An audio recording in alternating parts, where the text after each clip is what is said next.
समय के सर्वश्रेष्ठ उपयोग के 30 सिद्धांत हैं, जिनमें से समय के सर्वश्रेष्ठ उपयोग का 18वां सिद्धांत, न्यूटन के गति के पहले नियम का लाभ लें। सरल भाषा में न्यूटन का गति का पहला नियम कहता है, जो चीज जिस अवस्था में है उसी में बनी रहती है जब तक कि उस पर बाहरी बल का प्रयोग न किया जाए।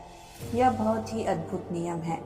यह वस्तुओं पर ही नहीं, व्यक्तियों पर भी लागू होता है। आप जिस अवस्था में हैं उसी अवस्था में रहेंगे जब तक कि बाहरी बल का प्रयोग न हो।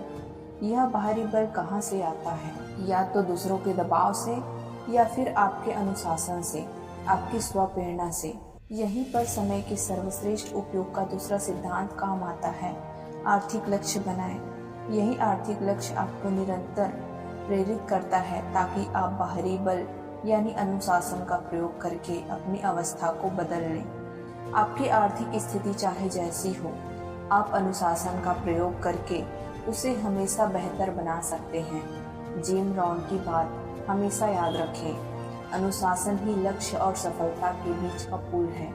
देखिए, सच तो यह है कि अपनी आर्थिक स्थिति को बेहतर बनाने का काम आपको खुद ही करना होगा।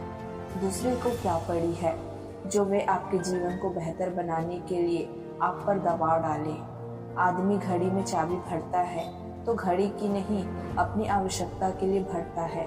दूसरे लोग तो आपकी भलाई के लिए नहीं, बल्कि उनकी खुद की भलाई के लिए आप पर दबाव डालेंगे। वे आपसे अपने काम निकलवाने के लिए आप पर दबाव डालेंगे। इसलिए यह बात अच्छी तरह समझ लें कि अनुशासन में रहने और मेहनत करने की जिम्मेदारी आपकी है। इसलिए आप समय के सर्वश्रेष्ठ उपयोग का 18वां सिद्धांत है, न्यूटन के गति के पहले नियम का लाभ लें। इस नियम का एक अच्छा पहलू भी है, जब आप सफलता की डगर पर चलने लगेंगे तो आप सफलता की अवस्था में तब तक रहेंगे जब तक कि बाहरी बल का प्रयोग ना हो। जैसा हम पिछले सिद्धांत में देख चुके हैं, बहुत से बल आपकी प्रगति में बाधा डालने की कोशिश करेंगे, लेकिन आप उनसे सतर्क रहेंगे और अपनी गति को बरकरार रखेंगे। एक बार ड्यूक ऑफ वेलिंगटन ने युवा ब्रिटिश नेता पामर्स्टन को सुबह 7:30 बजे का अपॉइंटमेंट दिया।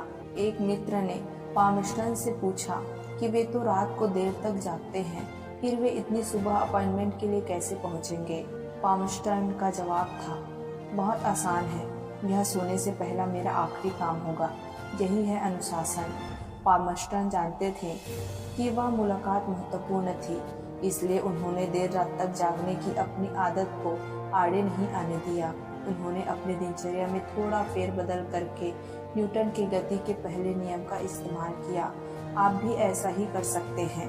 अनुशासन का इस्तेमाल करके प्रगति की राह पर चल पड़े और सामने आने वाली हर बाधा को दूर करते जाएं।